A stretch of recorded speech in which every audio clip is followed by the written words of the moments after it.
Hey, it's Cassie from Curry Honda in Chicopee. You're listening to the Bax And Nagle podcast on Rock 102. Come see us at Curry Honda for the best selection of new and pre-owned vehicles. Experience the best at Curry Honda. Thanks for listening.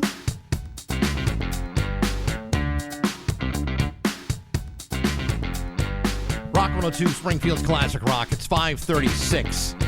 And the great Steve Miller with Bax And Nagle on Rock 102. Hang on. Surprised I'm still here. I'm a little surprised, too.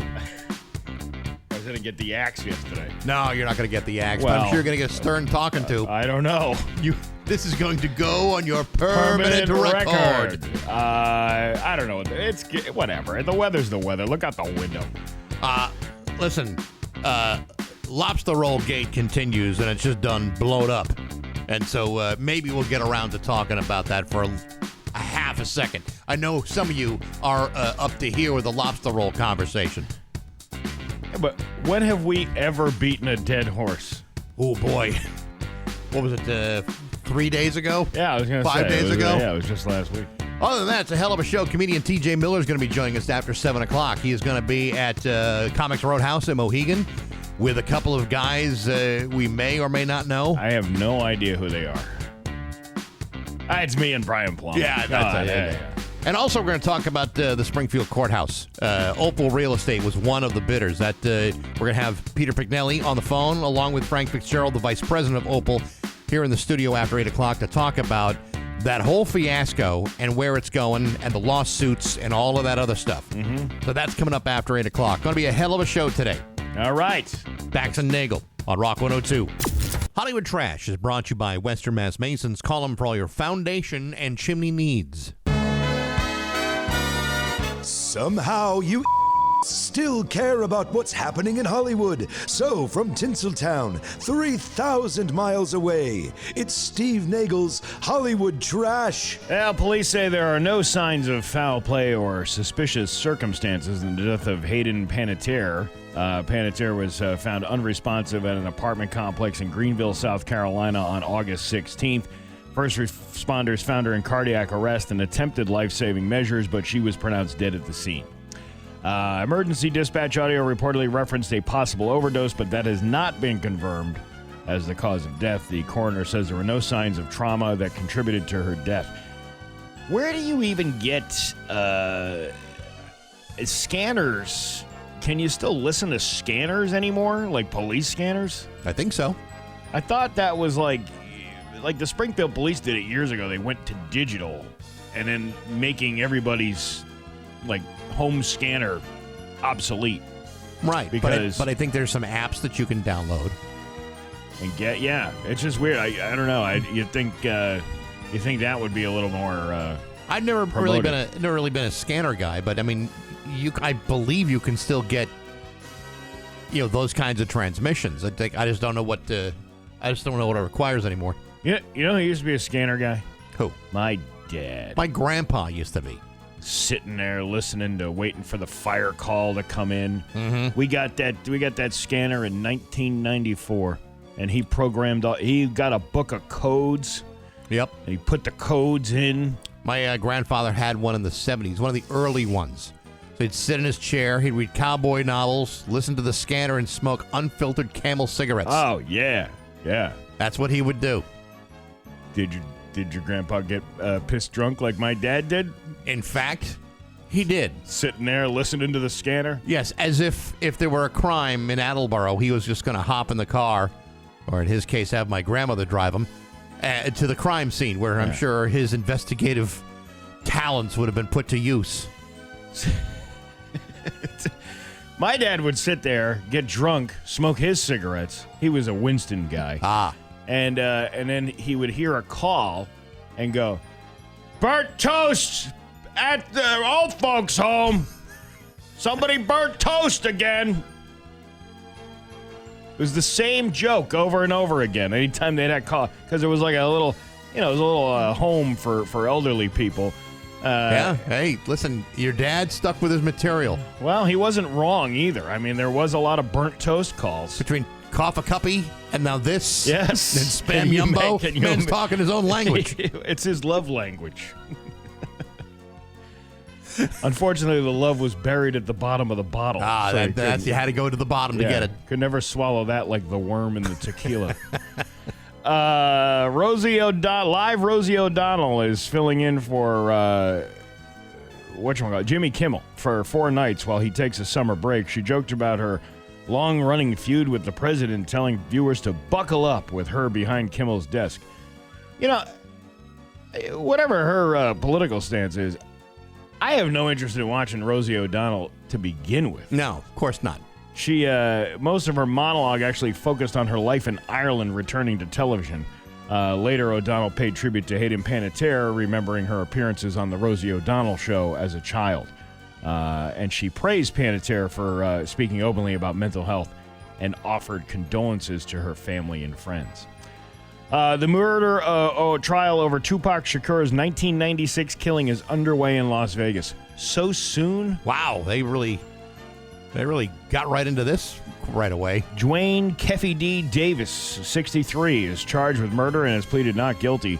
Prosecutors say Davis organized the drive-by shooting as revenge after Tupac beat up his nephew, Orlando Anderson, earlier that night. They say Davis didn't pull the trigger but supplied the gun and helped set up the attack. Prosecutors are using Davis's own interviews and memoir where they say he admitted his involvement. The defense says Davis made up or exaggerated those stories for attention and money and questions why he wasn't charged years ago. Tupac was only 25 when he died, 6 days after being shot in Las Vegas. Well, finally getting to the bottom of things. Well, you know what? You don't want to let these things go on forever. You want to get to the trial before people start forgetting details. Right. Paramount could begin moving its operations out of California on October 1st if its proposed merger with Warner Brothers Discovery remains tied up in court. 12 states are suing to block the merger on antitrust grounds, with California Attorney General Rob Bonta helping lead the challenge. Paramount CEO David Ellison wants the states to negotiate a settlement that would allow the deal to move forward. Bonta accused Paramount of trying to blackmail California and went into allowing what he considers an illegal deal. Yes, they're people with lots and lots of money. Of course, they're going to try to get whatever they want. Right. The deadline is important because beginning October 1st, Paramount would start owing $7 million a day to Warner Brothers Discovery shareholders while the deal remains unfinished. Damn. $7 million a day. I know that goes into a bunch of shareholders, but still. But I couldn't come up with $7 million a day. I couldn't come up with $7 million in a lifetime. Yeah, but you know what? That's like, when you look in the grand scheme of things, to them, $7 million a day, it's like a drop in the hat when you're talking about billions of dollars. Yeah, I suppose. Yeah. But even $7 million a day adds up. At some point you say, hey, this is almost getting to be $1 billion. A whole week is $49 million. It's too much. If Paramount does leave, the company would reportedly move its Los Angeles headquarters first, followed by many studio jobs over about 5 years. You know what I've noticed, though? Like, a lot of these, like new shows out on Netflix, they're all, like, a lot of them don't have, like, the big-name stars anymore. They're very, like, these are all kind of, like, new people. You know, some of that may be just a matter of who's in production with what. Yeah. Like, a lot of, sometimes it's like a big cycle. Like, the big names are doing other shows, and then maybe in the fall, you'll start seeing that stuff. I don't know. This Little House on the Prairie is heating up. I'm sure it is. Literally, they all got that Rocky Mountain fever. Or Yeah. Kim Kardashian went on a tropical vacation with her boyfriend, Lewis Hamilton, and posted a hot photo dump of the trip on Instagram. Really? Yeah. Well, I'm sure she must have something to say. Oh, my God. The last time I had a tropical dump was when Ray J stemmed the brown hibiscus and did the surfing turd. And that sex tape you can purchase on YouPorn for $39.95. Don't you know about the turd? Everybody knows that the turd is the word, but turd. Turd is the word.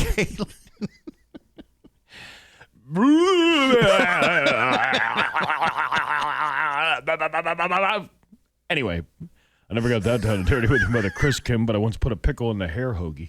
Oh, little belly button tickles from the inside. What are you trying to say? What I'm trying to say is I growled at the badger with a mouthful of Chobani. There you go. There it is. Yeah. It's a Chobani protein, by the way. 20 grams. And that's your Hollywood trash on Rock 102. Ugh. And now, Bax's View from the Couch. Brought to you by Rocky's Ace Hardware, your grilling destination. Weber, Big Green Egg, Uni Pizza Ovens, and Traeger Woodfire Grills. Hey, good morning, sports fans. How the heck are you? Hey, here's something exciting. You know, every year one special college football player is chosen to win the Heisman Trophy as the most outstanding player in America. Sure you do. The most prestigious award in all of college football. Such an important award that college football players would much rather get their hands on a Heisman than a college degree they didn't have to pay for. As you may know, the Heisman Trophy is selected by a combination of 870 voting members of the media, combined with votes of the 58 former Heisman Trophy winners who are all still alive. Add that to the single collective vote accumulated from college football fans across America, and what you have is an incredibly fair and equitable system that marginalizes the fans in almost every possible way, since they only represent a single vote out of a total of 930 ballots. Well, folks, I am delighted to inform you that the Heisman Committee has announced that they have created a whole new online platform which has been carefully designed to give the fans a whole new immersive experience, thanks to a rigorous effort to make that one single vote count. The Heisman Hopeful website will give fans all the raw data, plus the EA Sports college football player rankings that they need to cast their largely irrelevant single vote in a more thoughtful and user-friendly way. Man, it's like a dream come true for the everyday college football fan. Imagine the simplicity of having a dedicated website constructed for the sole purpose of cramming tens of thousands of delusional users into a single vote, and then having them accidentally agree to receive a deluge of intrusive and unwanted spam emails clogging their inboxes for many years to come. All for the pure enjoyment and satisfaction of knowing that your fractional piece of that singular vote could be what makes or breaks the Heisman Trophy dreams of the next Johnny Manziel or Eric Crouch or O.J. Simpson. I don't know about you, but the only thing in my mind is how the hell do I sign up for that? But hey, enough of my yapping. Sports brought to you by Rocky's Ace Hardware. It's August, and I know what that means. Ice melt. Remember the ice melt crisis of January 2026? Everyone does. It was ugly. Your clients were not happy, so set up a Rocky's Business Rewards account, line up your ice melt now, and Rocky will make it easy to do business when it's time for delivery. Good people, rock-solid service at every Rocky's Ace Hardware. I'm Bax. That's my view from the couch. Springfield's Classic Rock. It's 6:13 in the Guess Who with Bax and Nagle on Rock 102. It's going to be a mix of sun and clouds today with a high of 84. So there you go. Hell of a show today. Comedian T.J. Miller is going to be at Mohegan Sun's, the Comic Roadhouse, this week, Thursday, Friday, and Saturday. Roadhouse. And he is supported by a couple of local comedic gems, Brian Plum, who has been on the show many times. And I don't know if you've ever heard of this guy, Steve Nagle. Never heard of that guy, ever.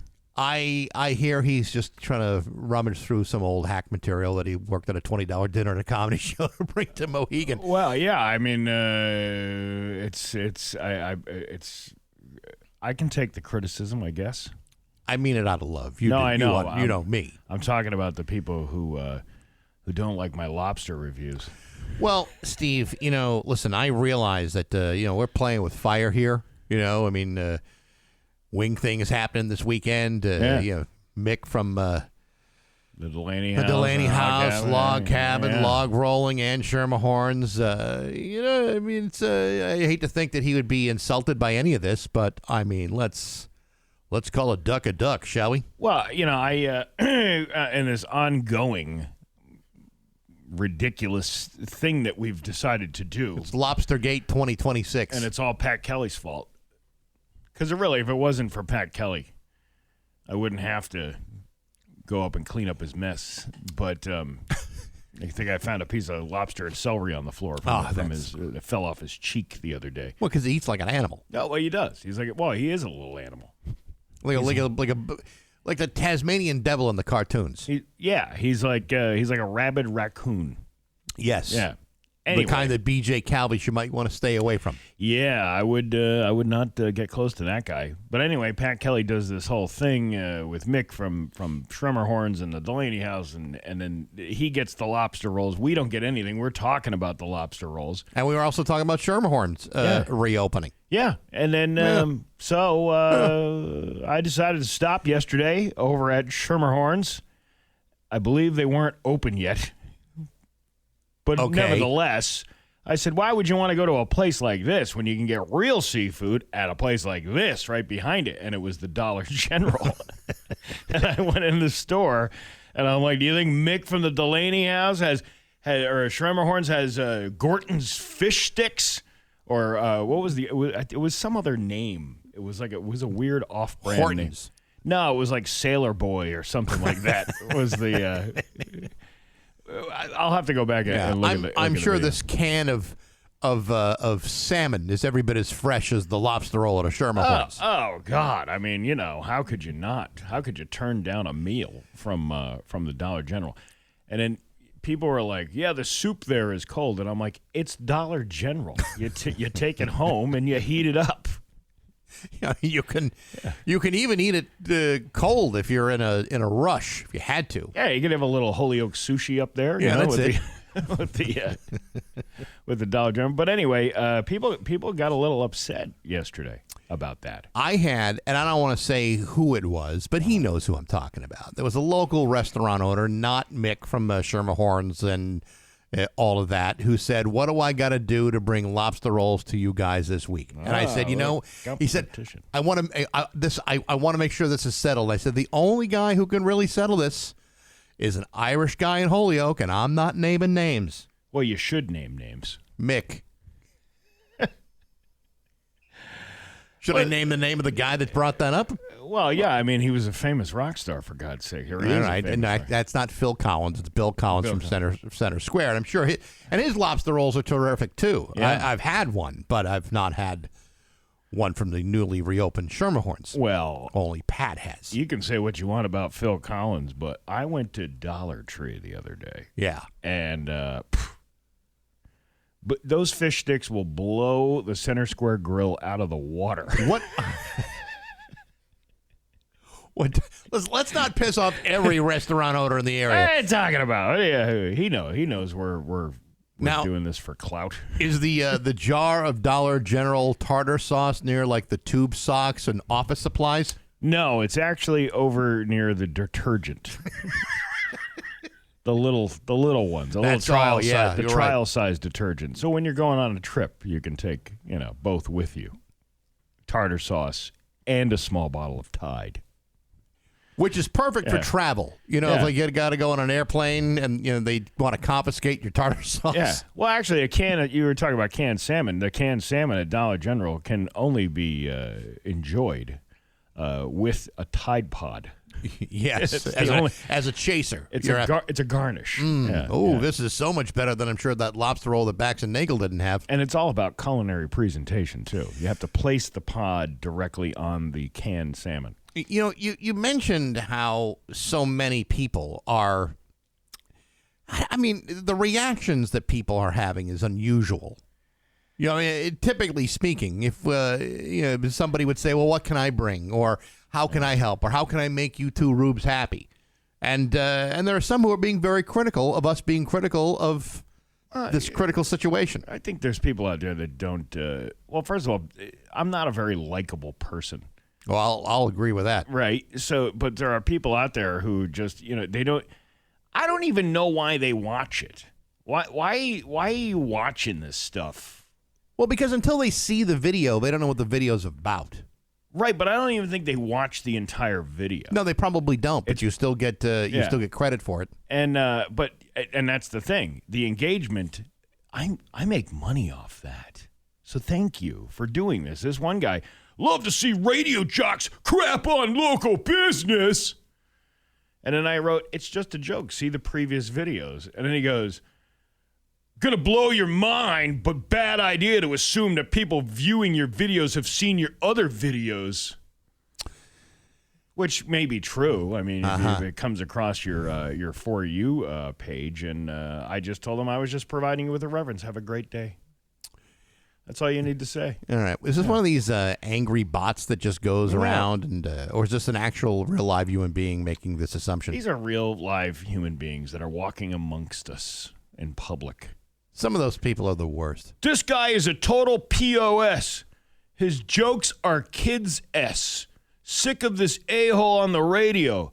Some bulls hit songs every day, and same bulls hit talk as well.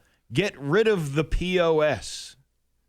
Well, I mean, that's a very harsh statement. And, if you have a personal issue with any one of us, perhaps a private message would be more effective than setting on blast publicly. It's fine. I mean, if you don't like it, why are you engaging in it? I had an online discussion with a listener who, and this is, and I was talking, this is under a post about the lobster rolls, and he had a problem with Marty. Didn't like Marty.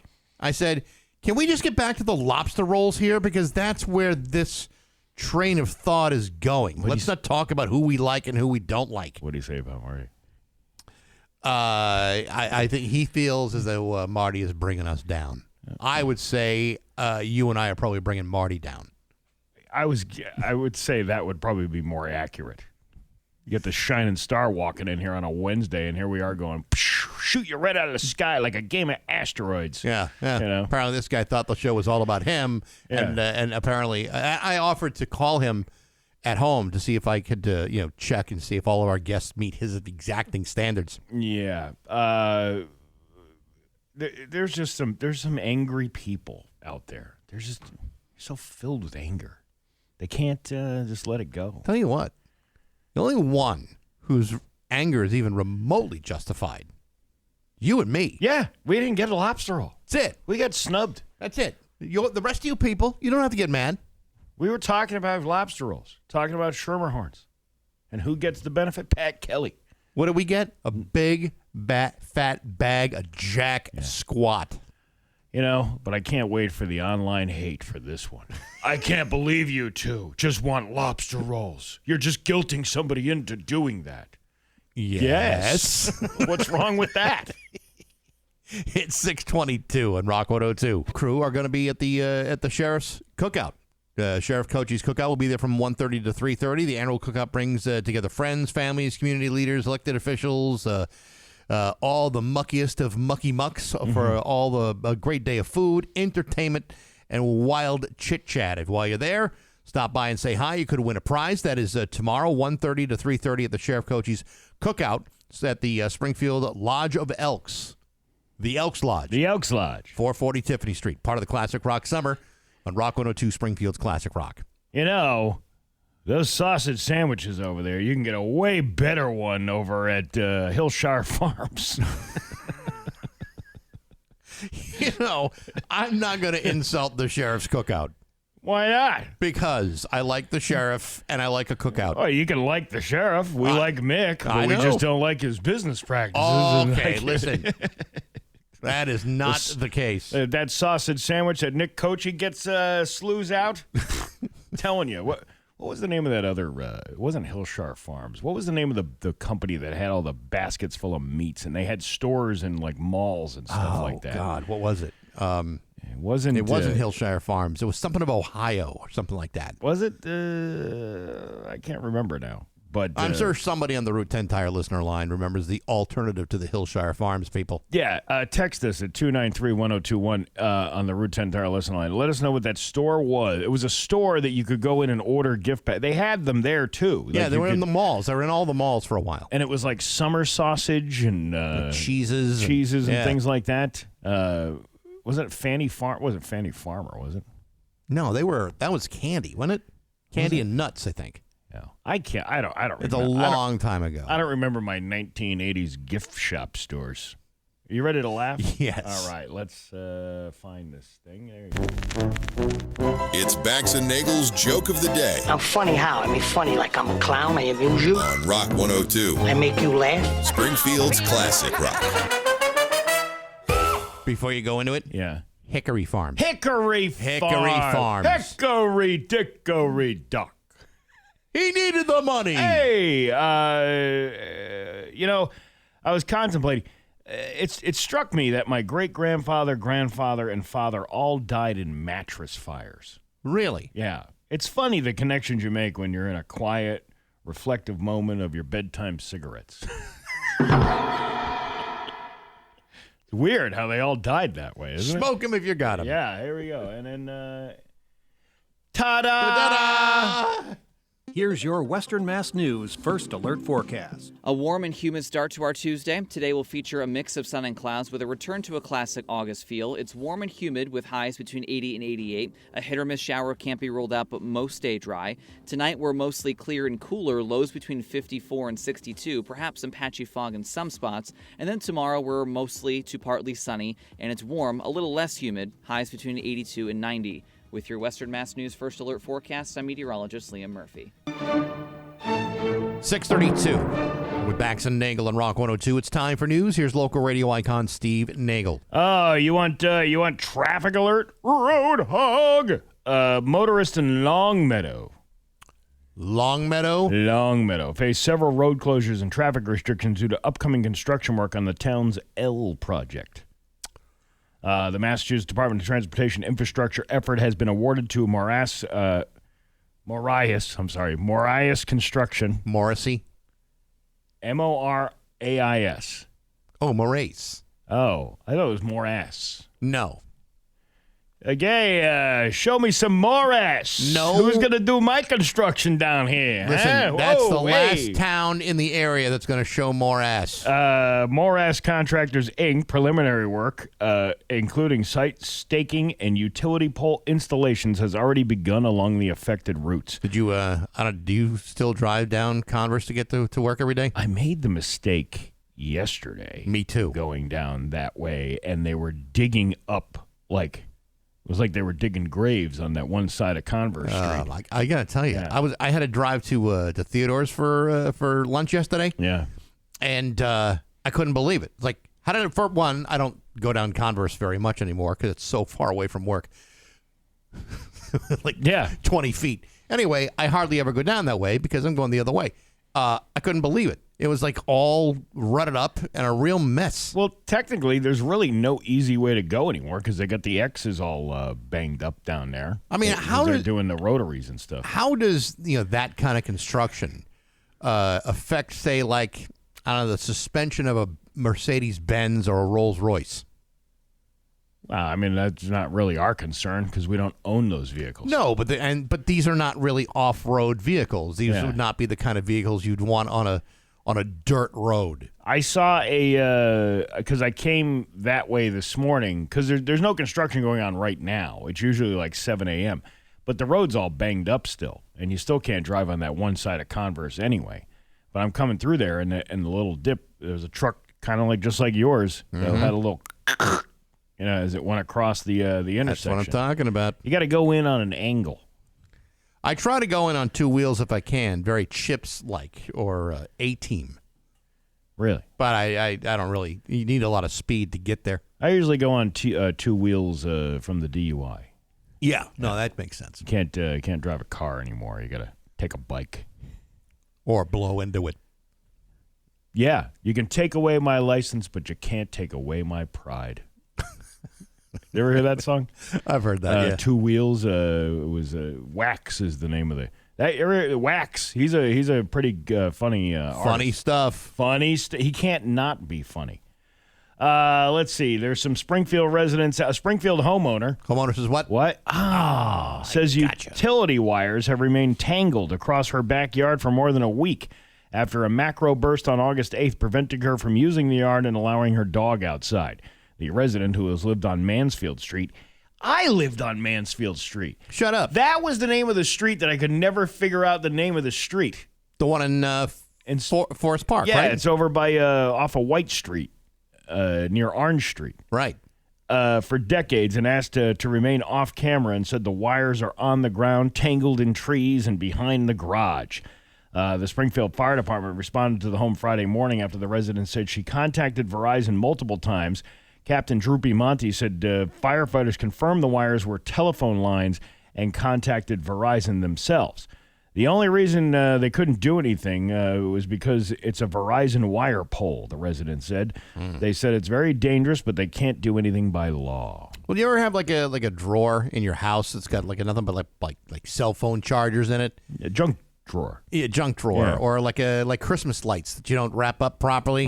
It's time to put the Christmas tree up. You spend like 6.5 hours trying to untangle them. Yeah. Verizon's got the same problems with those lines.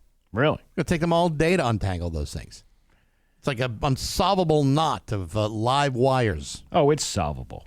You just got to sit there and take the time to do it. Well, but it's going to take you time, and you're going to get guys packing in overtime, maybe holidays. It's going to take weekends. She says she has called 911 and 311, visited a Verizon retail store, which I'm sure was no help to her at all. I figure if you want to get something done, go to the Verizon store. Well, they're wireless. They don't have they're not, that's not their specialty over there. You don't see anybody at a Verizon wireless store untangling wires because it's wireless. Right. And contacted the Attorney General's office. She said she is still waiting for a solution because she's not a Verizon customer. The resident says she cannot get through to the company's automated system without a 10-digit account number. I won't let my dog out. She almost stepped on it once. I don't want to take a chance, so I don't let her out here. Safety officials warn people to treat every downed utility line as alive and dangerous and never attempt to move or touch one. The resident says she wants the pole and wires removed from her yard. That is kind of to not even have somebody come out there and assess the damage and go, hey, we're a little behind because we had this macro burst. There's other things going on, but we will get to you on this week or whatever. Something. Yeah.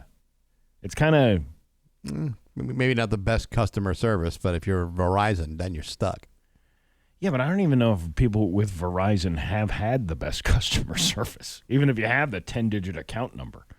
The 10-digit account number is just for them to associate you with whatever, so they can see if you paid your bill or not, whether they want to help you. I mean, you can't even get into their system without entering a account number or something. Mm-hmm. A lot of humping going on down there at that Dakin Humane Society. What? Yeah. The Dakin Humane Society has met with the Springfield Board of Public Works to request the installation of speed humps along Dale Street to address concerns about speeding drivers. I thought this was something completely different. Yeah, you had me confused. The animal welfare organization is located at the corner of Union and Dale Street in Springfield. Visitors to the facility typically park in the lot located across the street and must walk across Dale Street to reach the organization. Concerns over traffic safety on Dale Street extend beyond the Humane Society. An elementary school is located further up the same street, prompting organization members to view the traffic calming measure as a safety benefit for the entire neighborhood. So these humps are not about potentially adopting dogs that may go to town on your lower leg. No, that's what I thought that was. Yeah. But it's not. Because we've all seen dogs go to town on you. It's about slowing people down. Well, that's different. You got to slow down. I wish they were a little bit more specific. You got to go over the hump. My lovely lady hump. What you going to do with all them humps? All that hump inside my trunk. Caitlin Holloway serves as a community engagement manager for Dakin and has been working alongside city officials to slow drivers down. We met today with the Board of Public Works. We've been approved for the first step of the process. There are more steps to go, and we're looking forward to moving forward and improving safety on Dale Street. As cheap as those speed humps look sometimes, they put those plastic ones out there. Right. They're really expensive. Oh, yeah. Like the ones that get makeshift, like they put them up like temporary before the snow plows come I think through. we used them at the Mayflower Marathon one year. Mm-hmm. Maybe a couple of years, because we had wires going across the parking lot of the Hall of Fame, and we needed to protect the wires. And those were not cheap, even to rent. Really? Yeah, I think those were rather costly. Yeah. So... so you already got a nonprofit organization. Why the people speeding everywhere? It's getting out of control, man. That is a small city street. It's not a Boston Road, not a Page Boulevard, not even a main street. It's a small little street. I mean, when they're talking about speeding, Isn't the average? I mean, isn't the speed limit there like 25 at the most? Probably. It isn't. I'm actually glad you brought that up. The speed limit. All of these towns have been doing this 25 miles an hour throughout the entire city, unless otherwise posted. Right. There's nobody really enforcing that. Or is it getting you used to it? Because I think it's getting you used to it. I think there will be enforcement. And I think that the bigger problem is there enough signage to let everybody know when it's not 25? See, that's the other thing. So, like in Westfield, it says 25 miles an hour unless otherwise posted. Well, then you're on Route 20, which is 50 miles. It had been 50 miles an hour. Right. Nobody's going 25. I'll tell you what. I've driven in downtown Westfield. I could only dream of driving 25 miles an hour. Well, usually I'm like at a stop and go situation. I'm barely driving 5. Yeah, 25 is a dare in Westfield. See if your car can withhold this damage. The alignment place is doing a hell of a business, though. If you can do 25 in downtown Westfield, it's like the Cannonball Run. Yeah, 25 in downtown Westfield is like being the Duke boys, like you're going to smuggle some moonshine from Hazard County to elsewhere. And you know you're going to piss off Boss Hogg if you do. Yeah, it's I don't understand the whole 25 miles an hour unless otherwise posted, but nobody's going 25. Like no. They're still used to the speed limit being whatever it was. I mean, obviously you got the people who are crossing double yellow lines and all that stuff. Well, I mean, listen, I think from a city's perspective, I kind of understand it because there's a lot of people that ignore any indication of a speed limit in certain parts of a town. And I get that they want to try to curtail that. But the reality is, I mean, how do you enforce all of that? Yeah. You got to put a lot more signs up to make sure that everybody is complying and knows when you're not in a 25-mile-an-hour zone. And it's hard to imagine that they're going to catch everybody that's going 35 and a 25. You know what we need? What? More humps. More humps? My lovely lady humps. What you going to do with all them humps? I'm going to slow down to 25 miles an hour, and I'm going to go through them safely. Because you don't want it to affect your insurance premiums. Well, unless the speed limit is posted something else, then right, I'll go that course. Faster. Your Pioneer Valley forecast today is going to be a mix of sun and clouds with a high of 84. Tomorrow, more of the same. It is 70 right now in downtown Springfield. I'm Steve Nagle, and that's the news on Rock 102. Oh, yeah. You're walking up to the top of this volcano. Yeah. And then you get struck by lightning before you even get there. I just want that selfie at the top. Yeah, right. Yeah. And good luck posting that, and also good luck taking up the rest of the things on your travel itinerary. Yeah, the man, 29, was hiking an exposed barren area on Sunday evening before he was found nearly 4,600 feet in the Capra area. Italian firefighters said he was caught in a thunderstorm and struck by lightning. The local newspaper, La Sicilia, the identity of the man has not yet been released. Authorities had closed part of Mount Etna's slopes to hikers because of the volcano's prolonged activity, which also forced Catania's airport to close for much of the previous week. La Sicilia! Citing an initial reconstruction of the incident, reported that the tourist had followed a trail into the restricted area, but authorities have not confirmed whether he was inside one of the closed zones when he was struck. I don't know about you, but whenever I plan a vacation, I never ever consider, like a road trip to a live volcano. Yeah, it's like if I know there's a volcano somewhere and it's potentially active. Yeah. I'm calling my travel agent or going to Orbitz and trying to maybe plan something different. I would think that's a good idea. I mean, Expedia has all different kinds of options.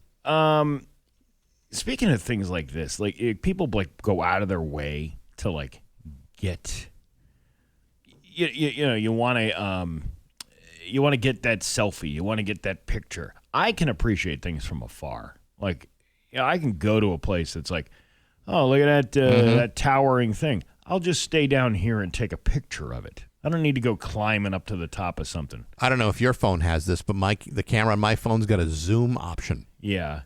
where I can be very, very far away and get the picture of a volcano. And if I really want to make a selfie, I could Photoshop myself in front of the active volcano from miles away. Yeah, that's the way to do it. Safety first. But speaking of like weird things that like happen, like people's demise, there was a lady, and I wish I could find the whole story. I don't even know if it was true. I'm watching because it's a TikTok video, so who knows, But it was a story about Corey Lytle. Remember from the New York Yankees? Sure. Crashed his plane into a building in New York City back in like 2006 or 2007 or something like that. And when they first said that, and they're like, oh, a Yankee crashed into a building, with his plane in New York City, and I'm like, well, it's definitely not A-Rod because he can't hit anything in October anyway. But that was at the time, that was a timely joke, right, of course, joke for them. But they talk about the late. I have to.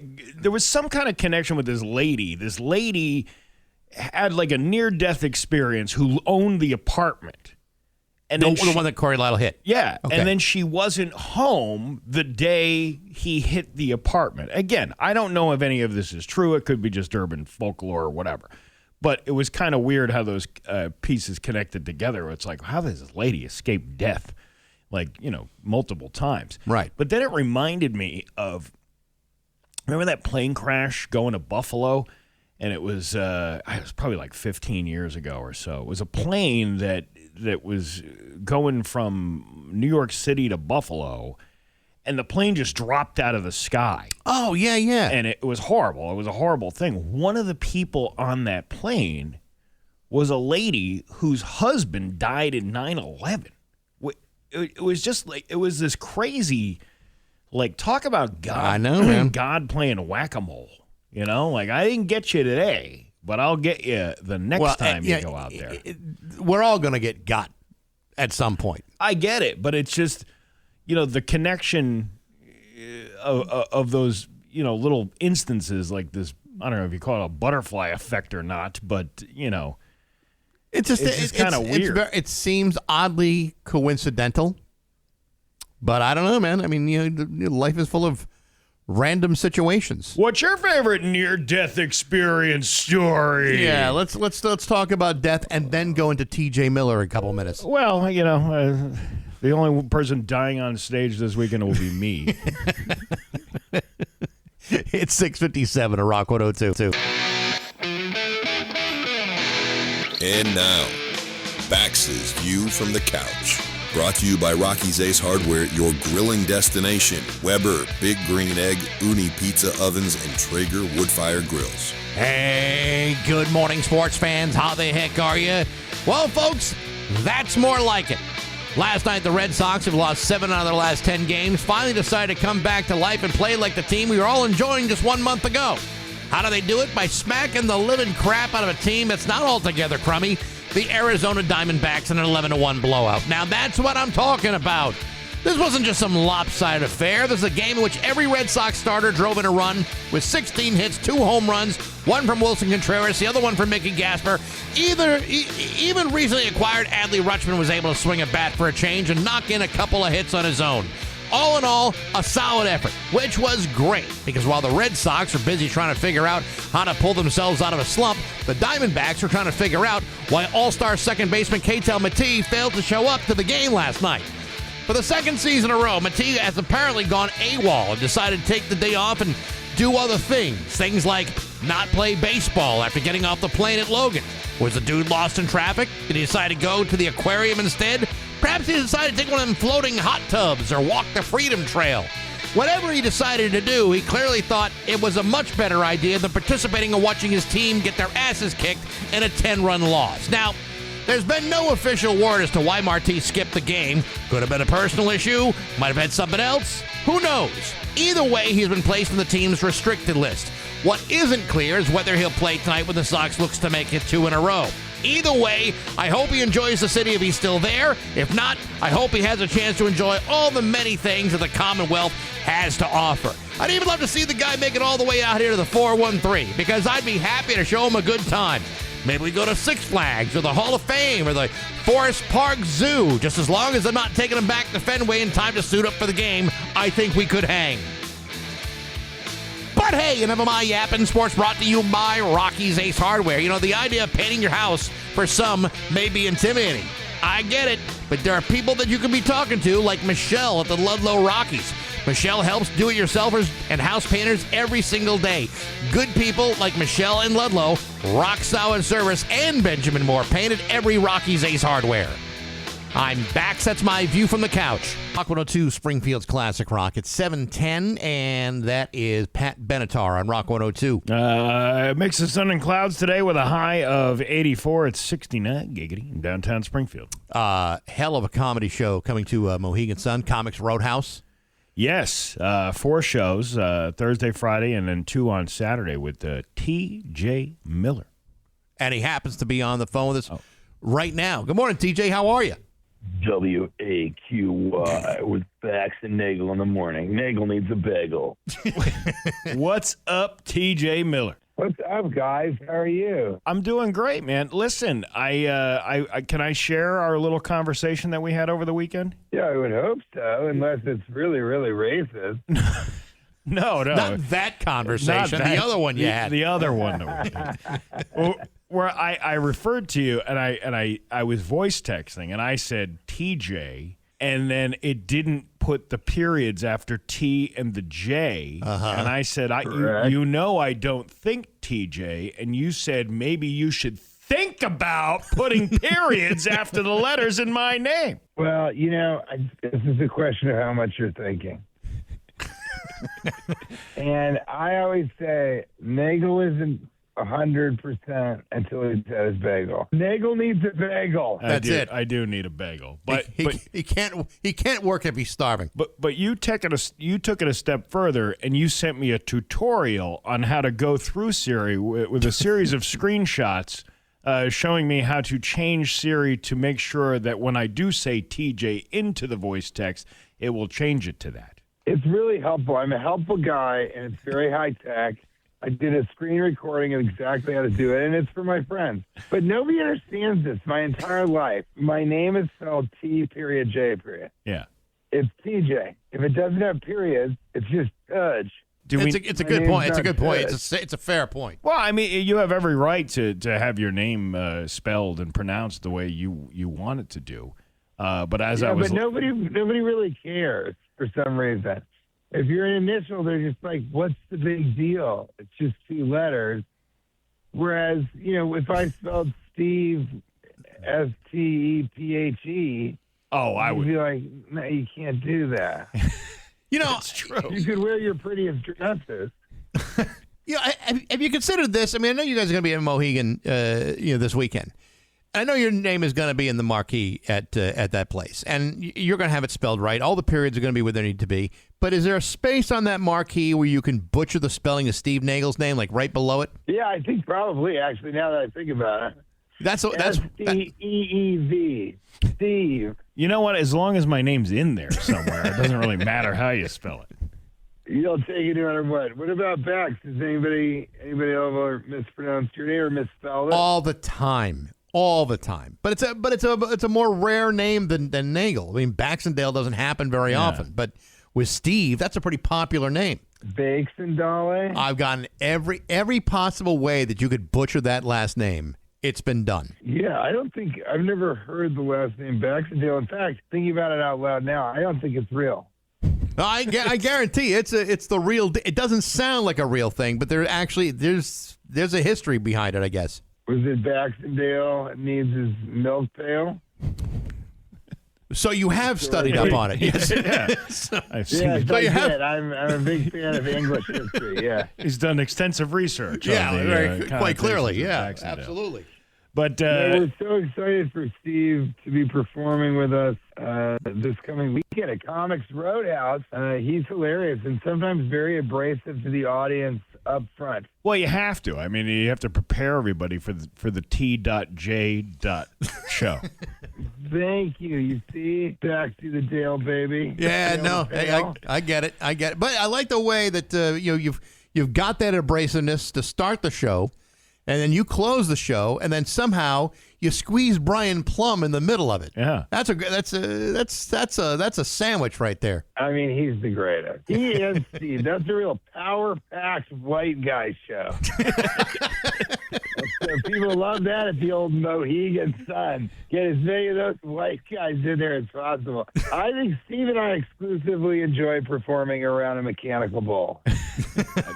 I do best when there's a mechanical bull 40 to 45 feet away from me. Here's what I appreciate about your stand-up is that you go and because I know you're going to go ride that bull. I think we're all going to have to ride that bull. Oh, come on, ride that bull. Yeah, come on, ride it. But the way that you go out and do these experiences, you record them, and then you come back in for every show that T.J.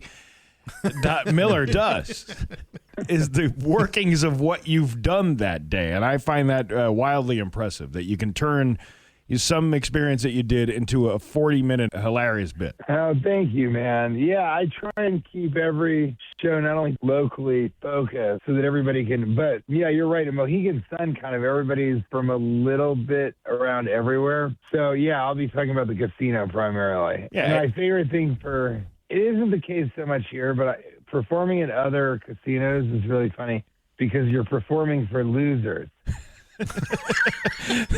Well, here's what I've noticed down at Mohegan Sun. You get the diehard people who are fans of you. They're going to be buying the tickets. They're going to be coming out to the show. But there's also this realm of comp tickets that the casino does give out to the people like you're right. They didn't do well out on the floor, but here, come to a comedy show.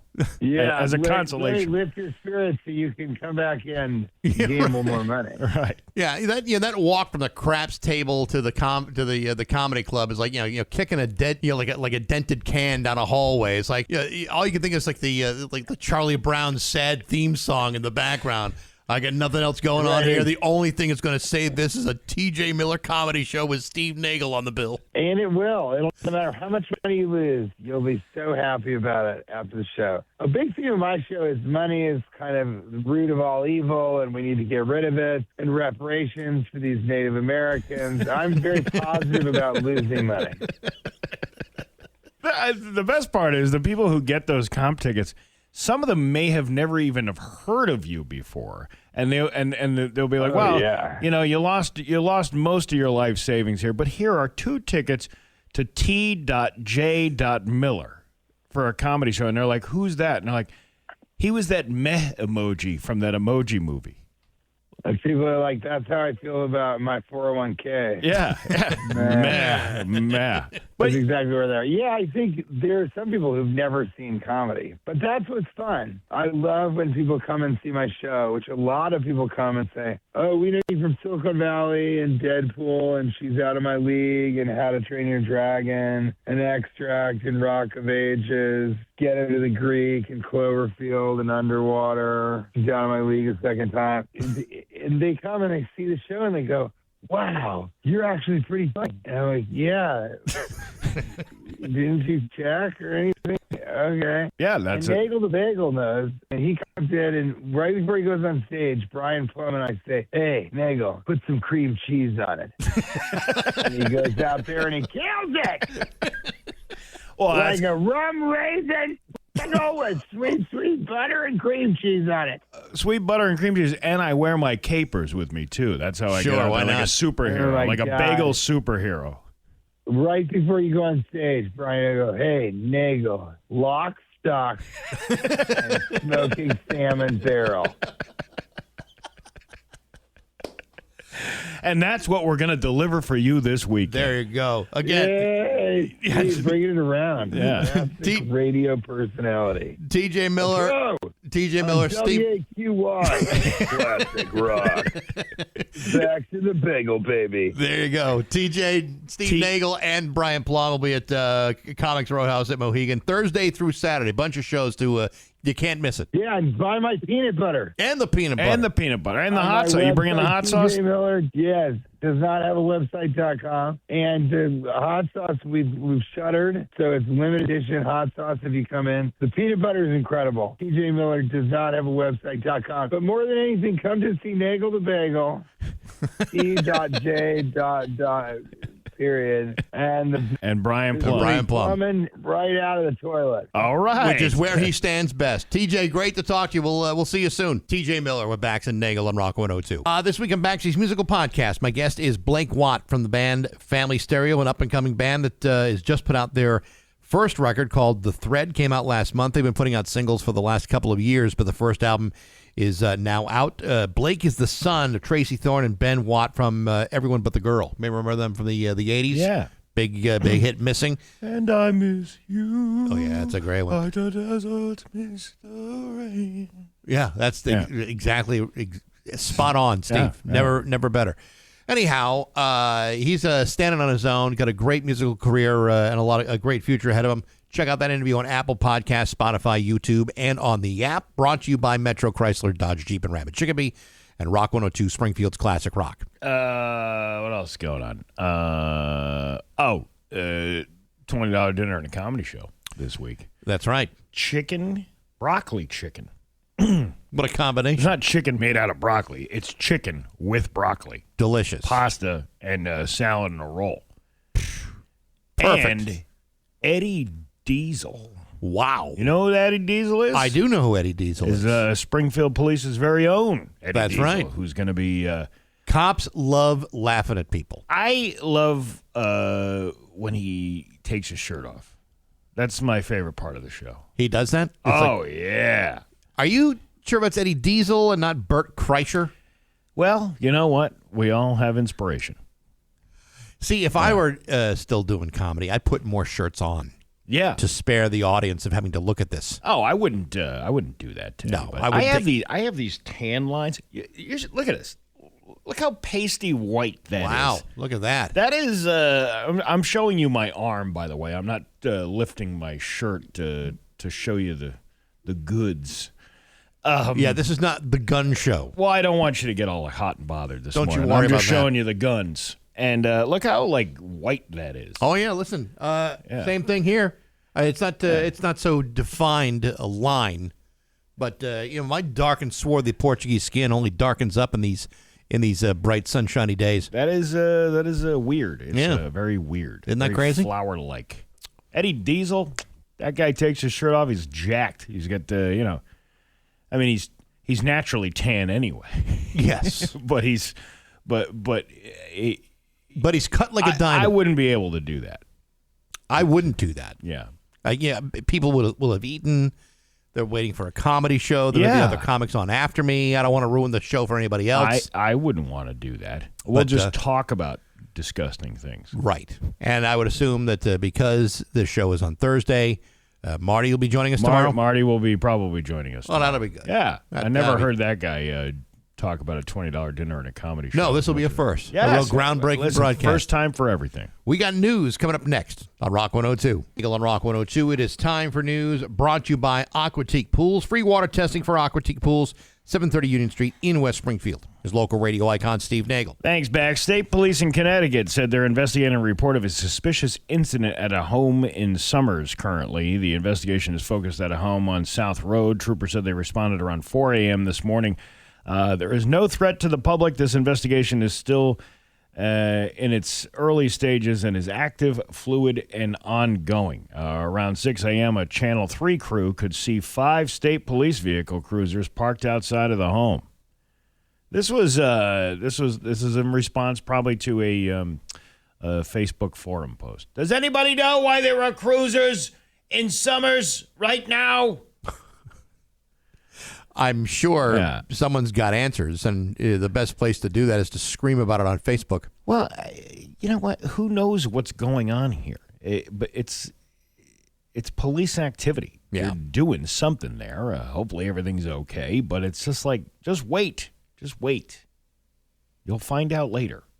You don't need to know. No, they do need to know. They need to know right this very moment, Steve. Their whole day, their whole lives hinge on that information. What are you going to find out? You're going to find out, in fact, a news crew did see multiple police cruisers outside of a home? If Steve, I'm sure every neighbor Every resident in the neighborhood has got questions. Yeah. And no one's got answers. Troopers were also spotted walking around the front lawn of the home while a woman sat on the front step. They also put police tape up to block the driveway.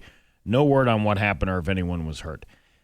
I think sometimes details like that are even worse because they're speculative. Oh, yeah. Well, there's a woman sitting outside on the step, and there's police tape. And then that causes the discussion on the Facebook forum to drum up all this, fake news. Well, I mean, if you see someone sitting on the front step of their house and there's police around, well, that can only be one or two things. What? Well, it could be a crime was committed, or it could be something different. Yeah. And the only way to fill in the gaps in this difficult story is to make stuff up and share it online. Why do people do that? Because it's fun. Really? It may not be accurate. Fun. But it's fun. Do you like booze? I used to like booze. Well, if you did like booze before, you ain't going to enjoy it in Connecticut for much longer, especially at the state parks. Connecticut officials have extended the alcohol ban at certain state parks, beaches, and forests all the way up until November. But as soon as November comes, keg party! That's it, man. In a release, the Connecticut Department of Energy and Environmental Protection, also known as DEEP, said the ban, which is in effect from May 20th to August 17th, will now be extended to November 15th. DEEP said drinking is banned at the following locations, and then they list all of these places: Gardner State Lake Park and State Boat Launch in Salem. I've done some of my best drinking over there. The Pawgasset State Forest. I used to get blasted at that forest. Wadsworth Falls in Middletown. Well, then what are these wads worth at all? Has your wad ever been worth its weight? A whole lot less now. Aquatic State Park in Thompson. I'm never going there again. Beach Pond Boat Launch in Voluntown. They're in Voluntown. Isn't that where they're closing all the factories down? Yeah, well, they met our mothers in the USO, and they asked them to dance, and they danced with them slow. That's what I thought. And no booze. And we're living here in Voluntown. Billings Lake Boat Launch, the Naugatuck State Forest in Naugatuck, Pattaconk Recreation Area. Watch your mouth. Whoa. And a section of Rocky Neck.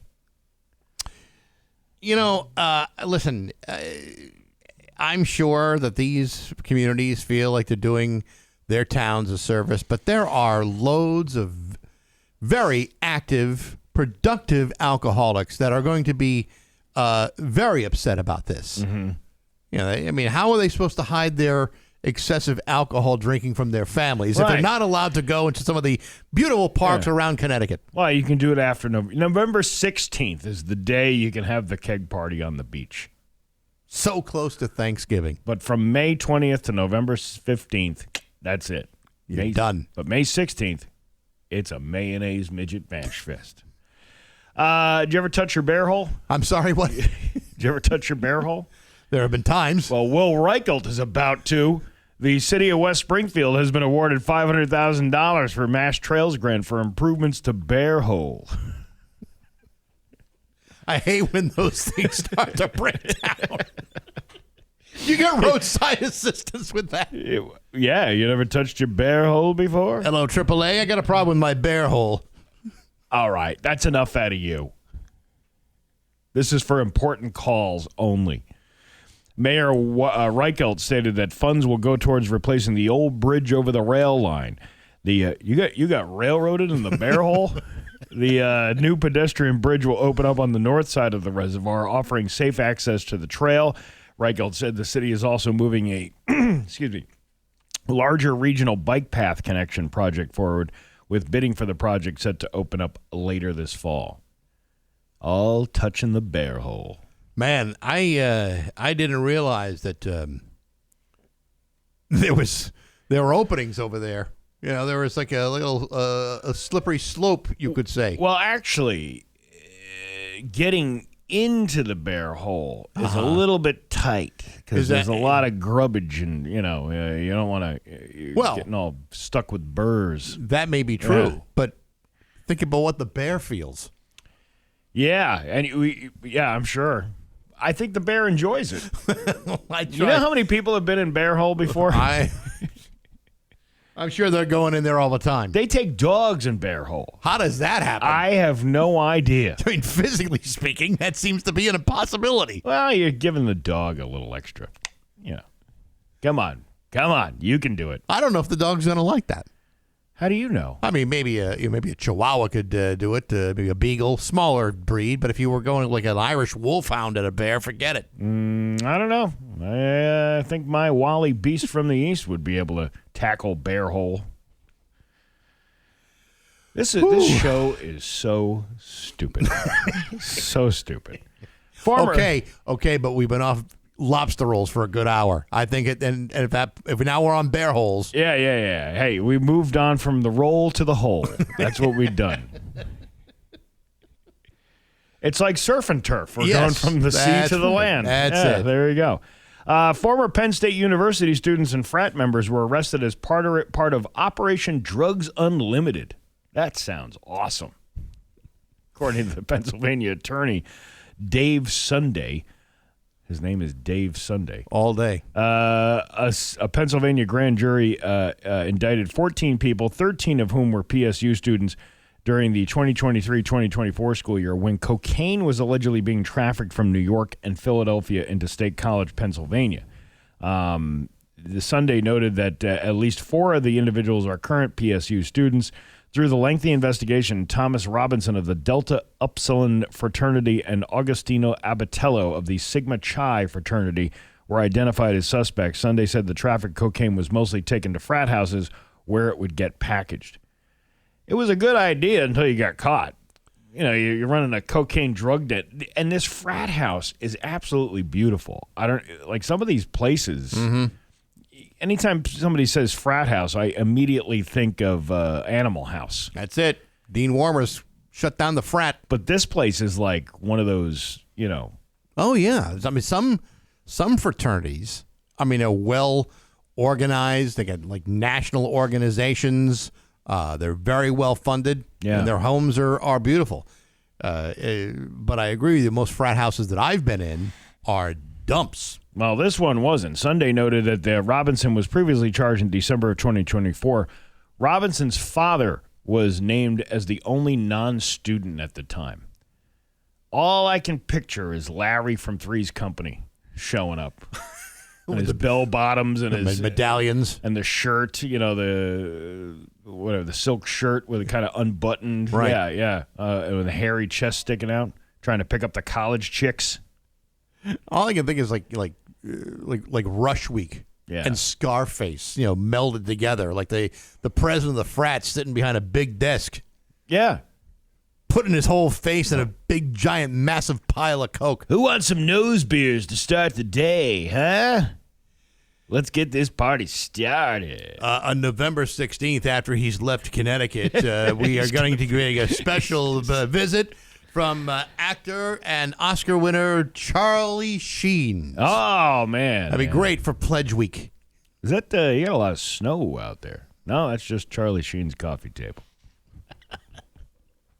Your Pioneer Valley forecast today is going to be a mix of sun and clouds with a high of 84. It is 71 right now in downtown Springfield. I'm Steve Nagle, and that's the news on Rock 102. Oh, yeah. The Rock 102 Wing Thing is happening this Saturday at the Young Building at the Eastern States Exposition Ground, brought to you by Aquapump and Dave Miner Exterior Home Improvements. Your tickets are on sale right now at rock102.com. Your mission includes parking, wings of all kinds, hors d'oeuvres, the live music from Now That's 90s, plus adult beverages for sale. It's the Wing Thing, tossed in sauce by Log Rolling Catering. Yes. This Saturday at the Young Building at the Big E, part of the Classic Rock Summer on Rock 102, Springfield's Classic Rock. It's 7:53. I don't see no lobster roll here. Well, I don't think this is the day we're going to get them. And there have been other restaurant tours around the area that have offered to present us with lobster rolls. But, to me, there's only Only one person that could really rectify a situation. For this particular situation. Yes. If the beef was with another restaurant owner. And it's not. We would be up his lobster claw, if you know what I'm saying. I do understand. But nevertheless, I appreciate all the offers so far. We don't have a lot of time here. I'm just trying to pad like a workout pad. Sure. Kind of padding. Yeah. Mm-hmm. Very thin, but abrupt enough that you could drop some weights on it. Right. Well, we have guests next hour, and I think it's a very important conversation. We'll be talking to Peter Pignelli and also Frank Fitzgerald, both from Opal Real Estate. We're going to talk about the courthouse and the disaster that has all turned out to be. Yeah, this thing that has been going on since I don't even know how many years that the issue has been brought up. Well, lots of years. I mean, you've had a building that has been sick for decades. It's finally going to be replaced, and the problem with figuring out where it's supposed to go has become very complicated. And of course, there's a lawsuit involved, and we're going to talk to these guys and get to the bottom of it. I think I just got a little bit of tinnitus. Tinnitus? Tinnitus. Sounds like there's some balls jingling in your ear.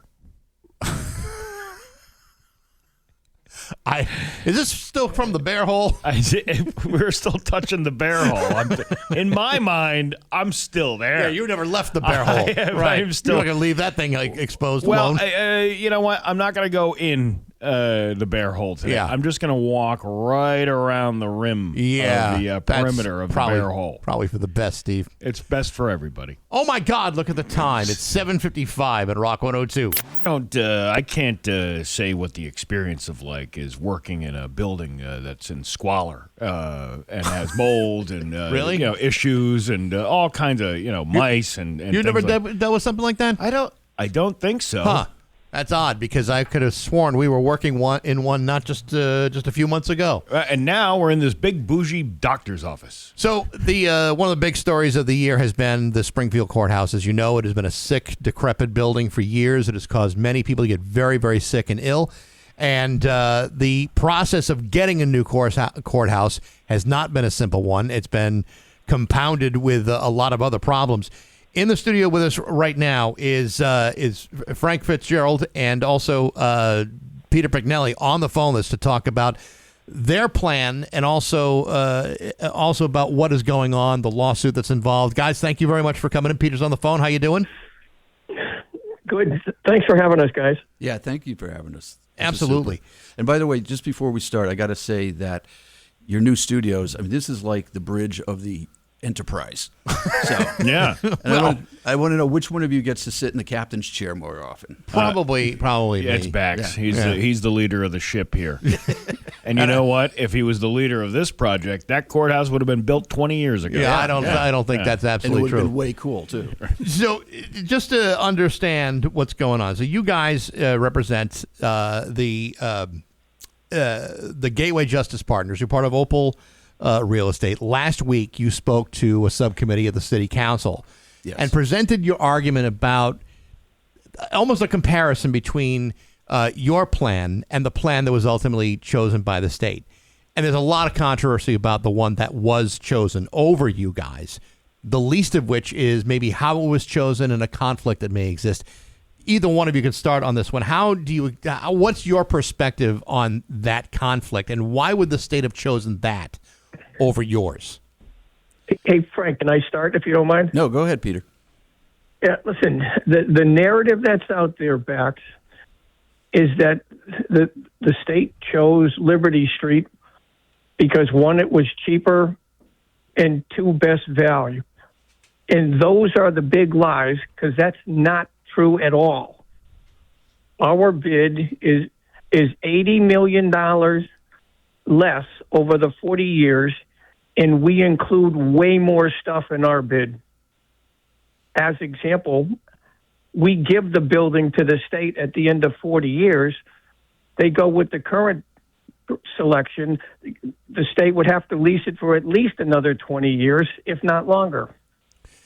So ultimately what you're talking about is a situation where There's no tax dollars being spent to build it.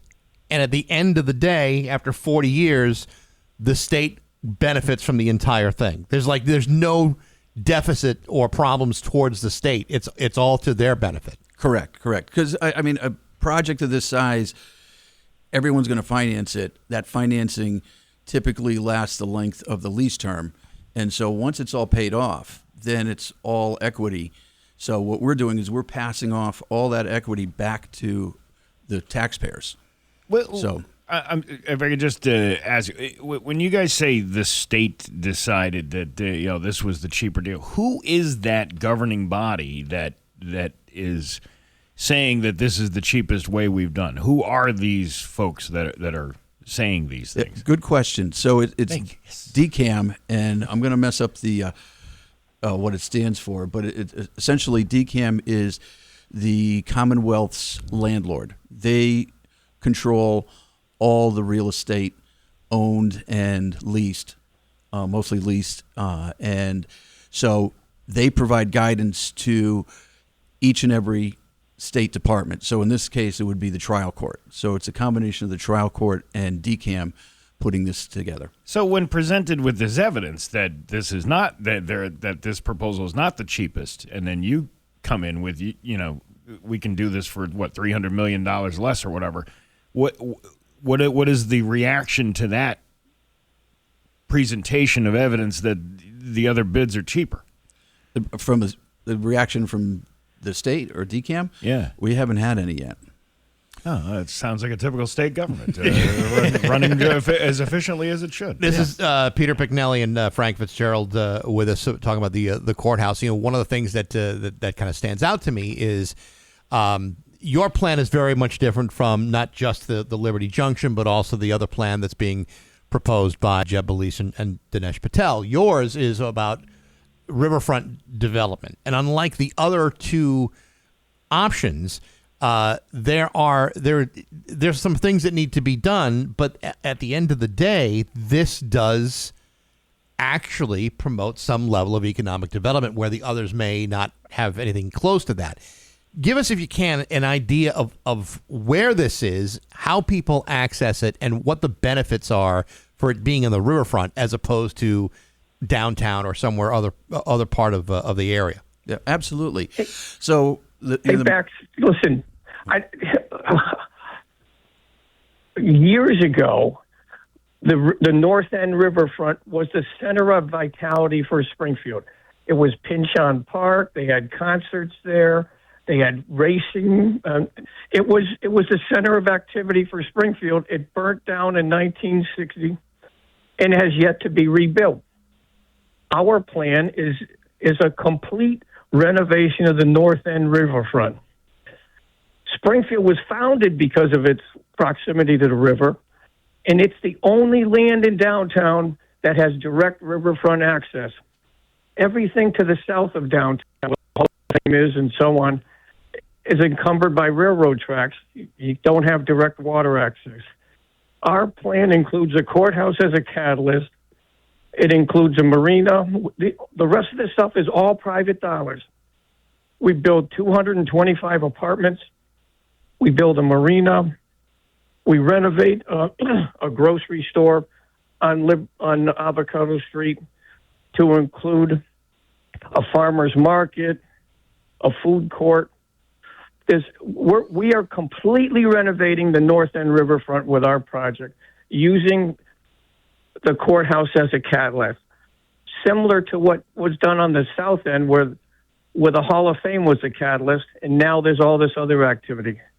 Yeah. We will bookend our downtown. One side, Hall of Fame, other side, courthouse. Yeah, so their main access is, for folks listening, would be off of Avocado Street. We're going to redo the Plainfield Avocado Street intersection, have a new boulevard come off that area directly to the courthouse, and it's going to be, as Peter mentioned, all the other amenities that have grown up for that. We've discussed with every single landowner around there, business owners, other business owners in the North End. We want this to be a whole project that actually brings the North End closer to the downtown area. So the answer, or the question that I have, is the question that everybody has. If your plan has all these things that would spur economic development in the North End, and all these things may happen, then why would the state choose the other plan? Especially since we now understand that there's a conflict involved in that plan. How do you what's your position on that? And I mean, is this a winnable fight at this point, or have we gotten too far into the process? Well, that's your questions are very valid. Same questions we're asking. Why would you choose this, an inferior development, when you have an opportunity to renovate a major part of our downtown? Good question, Yeah, Bax. I mean, we're fighting for it We'd like the because state to answer. because we're all Springfield based, Western Mass based, not just us, most of the other bidders too, and everybody I think has that civic minded attitude that we want to do right by where we live, right, for the people where we live, and the decisions are made, as we just discussed, in Boston, and they don't really get Western Massachusetts out there.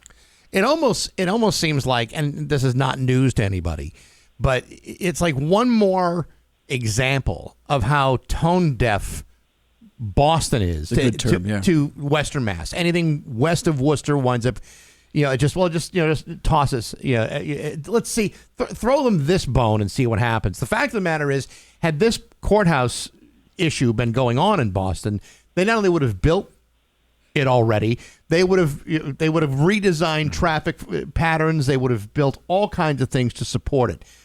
But since this is one of the most busy courthouses in the state, it confounds me how they could have been so off on this plan. One of the things about this, and you can both address this, one of the things about this Liberty Junction plan is about parking.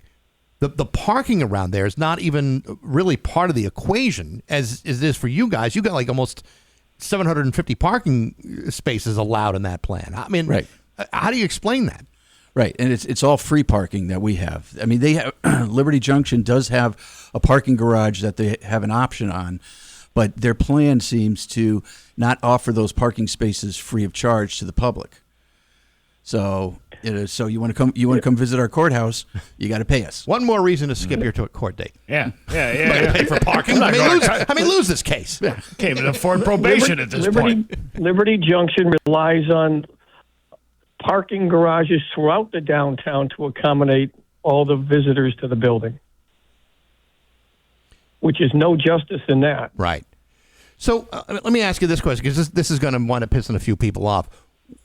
Where were the Western Mass legislators on this? Were any of them not paying attention to what this was going on here? Because I would think you have to ask, where were they in this situation? To be fair, I think most of them, if not all of them, have been involved in the process. We've discussed our project with pretty much all of them directly, and I think they've chimed in, but whether they were actually heard at the, again, the state administrative level is it doesn't seem, like you said, tone deaf, falling on deaf ears. But they're certainly all for, I'm sure, local ownership of this project. At least that's what we've heard. Yeah, it's you have the Attorney General who's defending this bid as no, this was fair and transparent. However, you got John Barros, the former interim head of the Massachusetts Convention Center Authority, along with Conan Harris, who's conveniently the husband of the U.S. Representative Ayanna Pressley. I don't see a conflict there at all. No, right. Absolutely not. Well, and on top of the whole thing, you do have the governor who said, look, she's very pro PLA, which is project labor agreement, and we have the only bid that we've discussed with the laborers unions. They supported our bid. We put we have it in there that we will do a PLA for this, and no one else has that. And again, that's something that the governor has pushed forward. I mean, that's should be a check in our favor, but it didn't seem to really matter. So where does the lawsuit stand at this point? I mean, is this just the beginning of it? Do you have court dates set up? Do you have anything moving forward yet? As far as I know, the only they had their hearing. Judge Hodge is going to rule on it soon, and so they did have their day in court. But where the judge goes is anybody's guess at this point. I'm hoping that he rules in favor of Jeb Balish and Dinesh Patel. You know, I can't help but think, you know, and Peter, you know this. I mean, you know, Judge Boyle used to go to the student prince all the time. Yeah. You know, the people that, you know, unfortunately have had to work in that old building that has been sick for years. Oh, yeah. And, you know, Judge Boyle was not the only person to get sick in that office. There are people all over that building up and down that have gotten sick over the years. Right. The fact that they would waste an opportunity like this when people have gotten sick and died as a result of their irresponsibilities, the only way I can really verbalize it. To me, it's just massively disappointing that, you know, again, Springfield and Western Mass gets forgotten when decisions should have been made 20, 25 years ago. Right. Absolutely. And unfortunately, Judge Boyle died of ALS. The 4 other people besides him in that building contracted that. I mean, you'd have a better chance of getting hit by lightning 18 times in your lifetime than the odds of getting ALS like that. So it's a sick building. And you're right. It was mismanaged over the years. And again, our team, we've got staff that has years of experience operating courthouses. It's a different ballgame from, you know, operating a medical, you know, like a doctor's office or regular office. You need people who know what they're doing. There's 2 other really strong points that we'd like to make out. And Frank's just hitting on it now. One, the team that was selected has 0 experience building a courthouse. Why would you choose an inexperienced team to build a courthouse to replace a sick building? That's one. And 2, we are way quicker to finish than they are. They have a building they got to demolish and other permits that are going to be needed. We're shovel ready now. We have vacant virgin land. Yep. And by the way, the bid they picked, the materials they're using to build the courthouse are very similar to what the courthouse is now. May I suggest a new location? Yes. May I suggest a new location? The Mardi Gras. I mean, that place was diseased for years, but now it's clean and free. There's probably some loose change that help with the budget. There's no more rats running up the poles. It's a perfect location. Well, yeah, ever since they sprayed penicillin all over the walls, it's been wonderful. See, you know what I'm talking about. Peter Pignelli and Frank Fitzgerald, again, we appreciate you both being a part of this today and talking and thank you, setting things straight. We appreciate it. We appreciate the time. Thanks. Thank you, guys. Thanks, guys. Take care. It's 8:27 with Bax and Nagle on Rock 102. On Rock 102, it's time for news brought to you by Big Y, your family market. Here's local radio icon Steve Nagle. Must they mow the lawn now at Franconia at this hour of the morning? Well, yeah, they that's when they do their best mowing. It's so damp out there. All that grass is going to get stuck under the deck. Steve, it's not like your everyday residential mower. Those things are professional grade lawn clipping machines. They don't have a snapper trimming the bush over there. I don't know what kind of equipment they're using these days, but it is always high end to groom your Muni courses. I like the little snappers. You ever had a little snappers? Are we still talking about outdoor power tools? Yeah, a little snapper that you sit down. You're basically sitting on it. Yes. A little sit down snapper. Yes. And you ride the snapper all through and you trim the bush on the way. They should get one of those over bear hole. They should. Did you ever touch the bear hole on a snapper before? You might have some issues if that's the case. That's a lot going on at once. If your snapper is touching your bear hole. then it might be time to consult a specialist. Yeah. Let's see. We got all kinds of things going on here. Hey, Gasoline Alley in Springfield has been sold. Yeah, I heard that this was likely to happen. The Gasoline Alley Foundation has sold its properties on Albany Street in Springfield to Frank Roberts, president of Roberts Energy.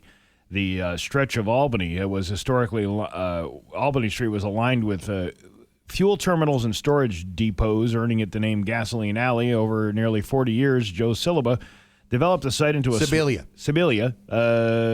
developed the site into a hub for small business, entrepreneurs, and community programs and events before passing ownership to Roberts. Roberts Energy is a fourth-generation family-owned business with deep roots on Albany Street. Their great-grandfather purchased the office space directly across the street in 1926. Our buddy Chris Marion's studio is over there. Yeah, and, I almost went here the other day to this Urban Food Brood. Yeah.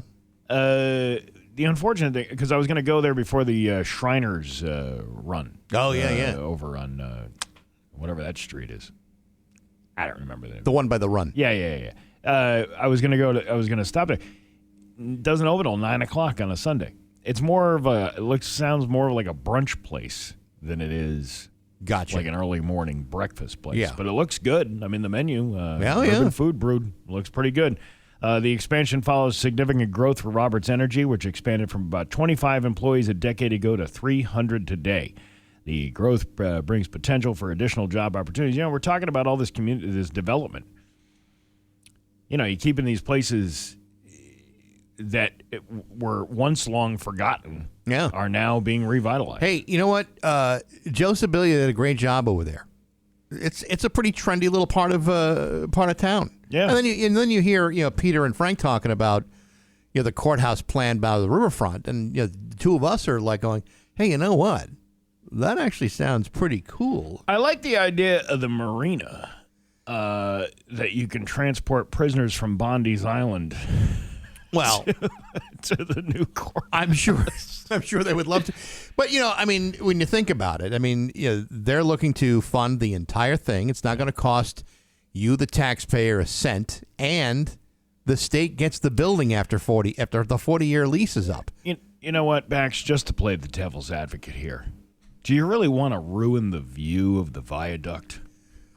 Dude, I don't know how many times I have to say what a major mistake it was to put that thing above ground. No. It is part of the city. It is part of the heritage of Springfield to have a highway running above ground throughout downtown and to ruin the viaduct view by putting a beautiful courthouse and marina in the way. You're right. The last thing any of us would really want is a beautiful view of the Memorial Bridge, an architectural wonder that's been sitting there hidden from view because of an interstate highway that some dink decided to build right through the gut of downtown. You know who's going to benefit from that? The people who live in the brand new apartments that'll be there. They're the ones that are going to be enjoying the view of the viaduct. Everybody else in Springfield will be blocked out. I'm telling you, I don't know how many times over the last 30 some odd years that I've been back in the area that the state has completely misunderstood the needs of Western Mass. And it's confounding how they just keep continuing to find one way after another to forget, hey, you know what? There's a whole other area code in the western part of the state. Where will the off-ramp hobos find the sunset now? They'll find other places, Steve. They're not going to be going to the top of the building. You ruin the sunset. These are breathtaking views for all the street kind. But nevertheless, Steve, you got to think about development and the idea of developing what once was a vibrant part of town, the riverfront. Long overdue. The hobo cardboard sign written in Sharpie will now have to say, won't you please help me move to a different location where I can get a better look at the sunset since it was blocked out by the brand new courthouse and marina? Hey, I'm trying to work on my base here. Yeah. There's a highway above me. A New York man is facing charges after police say he used a fraudulent credit card to purchase more than $13,000 worth of Pokemon cards from a trading shop in Raynham. Well, at least he was spending his money on something worthwhile. Yeah, where his mom's probably like, yeah, cards aren't worth anything. Stop it, Mom. I know I got a rare one in here somewhere. Yeah, Mom, and your Beanie Babies are still worth a ton. According to Raynham police, officers responded to a local business on August 5th after a customer allegedly used a fraudulent credit card to buy 5 Pokemon cards valued at a total of $13,400. The cards included a Bubble Mew, Jolteon 5, Shining Mew, Magikarp, and Blastoise. Yeah, that Blastoise one. That's big money right there. Well, isn't it funny? Who is the decider of how much something is worth? Because it's all just really made up. No, everything is just made up. No, when it comes to Pokemon cards, baseball cards, other collectibles, it's a supply and demand issue. If that company, like say, for example, when the Thai company made the Beanie Babies, the ones that were produced more infrequently were the ones that increased in value because it was so much harder to find. And people were willing to spend more money to have that one or that collection. So of it's them. Created by the company who actually makes these things. Versus Ultimately, yes. If they're looking into collectibles, then the value is often determined by its rarity and its quality too. That's why you could have a whole bunch of Sandy Koufax rookie cards, but only 2 of them are valuable based upon the quality of them. What's to stop a card collection company from hanging on to those and then releasing, you know what I mean? Like profiting off their own card. That's a really good question. I don't really know how many card companies either bought or rebought one at auction or what they've done. I can't imagine there's laws against that. I have a Nolan Ryan baseball card from 1986 from the Fruity Pebbles box. Right. That is worth $2. Don't let that one out of your sight. Yeah, I'm just saying. I'll do you one better. I had a 1976 Reggie Jackson card. Oh. In which this shows the rarity of it, drew a bigger mustache and Martian antennas from his baseball cap right on the card. A one of a kind. You'd never find that anywhere else in the world. How come you couldn't find a buyer for it? Because somebody figured out. Because some people have got a real problem when you draw mustaches on your baseball cards. I guess somebody who had a Bic said, you know what? This guy can't be the only one doing this. I gave Raleigh Fingers a goatee beard that was 2 feet long. Well, it would have been 2 feet long by scale. Oh, so he looked like Fu Manchu with the mustache. With the mustache. Yeah, that's right. That's a rare one. You never find that anywhere. No. But yet I can't find a single buyer.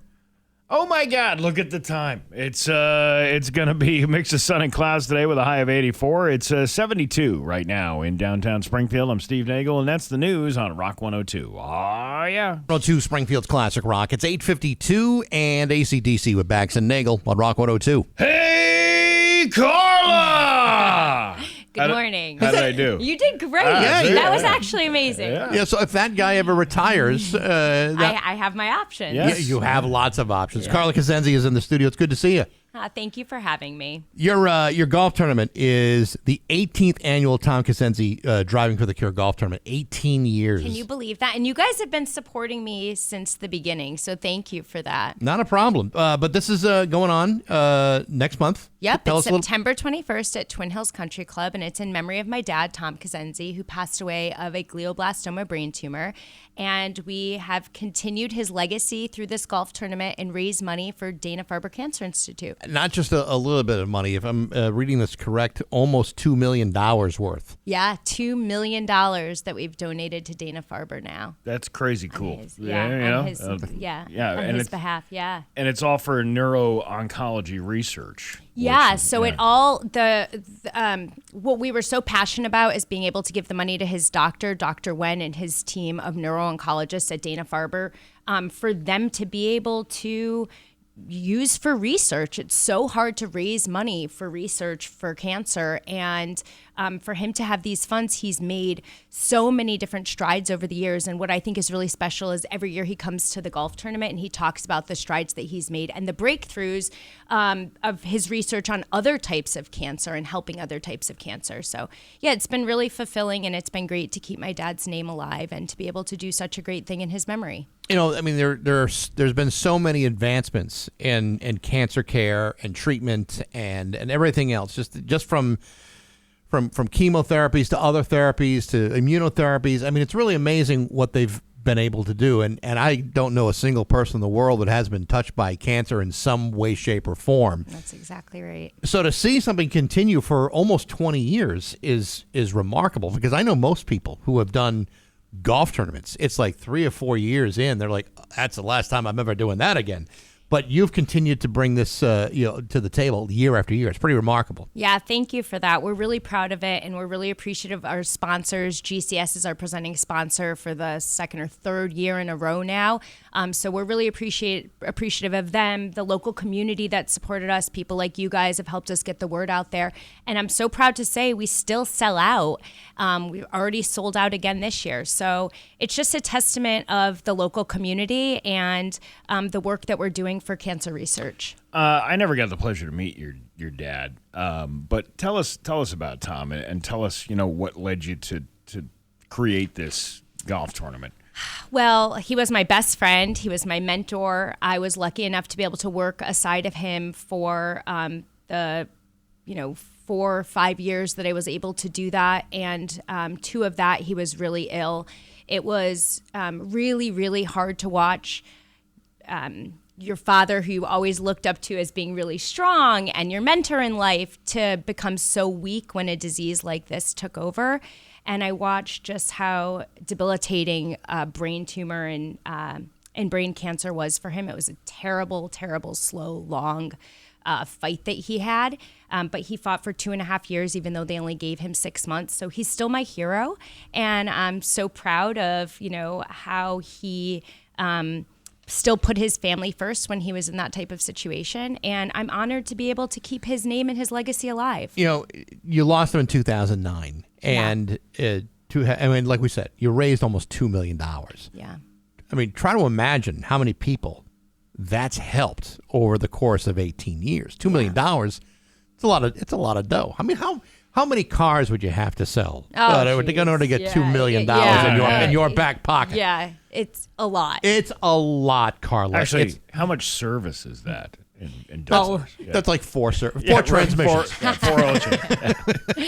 It's a lot, yeah. No, but it's nice to in his honor, keep that legacy going and to help so many people year after year with all the funds there. I think it's amazing the work that you guys do over there. Now you said that the as far as golfers go, you're full.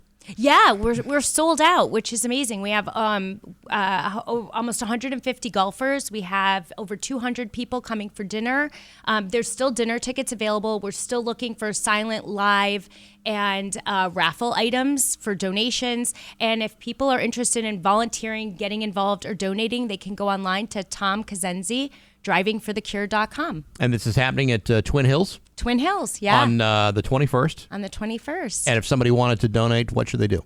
They can go online to Tom Kazenzi, drivingforthecure.com, or they can go on TommyCarAuto.com, and there's a link to contact Carla, and it goes directly to my email. And you can test drive a car while you're waiting. That absolutely. In between holes, if there's a possibility, you can go test drive a car. Why not? Yeah, they got cars ready for you to go. Yeah, why not? That's right. Got a whole lot full of them. You see if Twin Hills should allow you to drive a car on the course. I want to drive the course. Can I drive the course?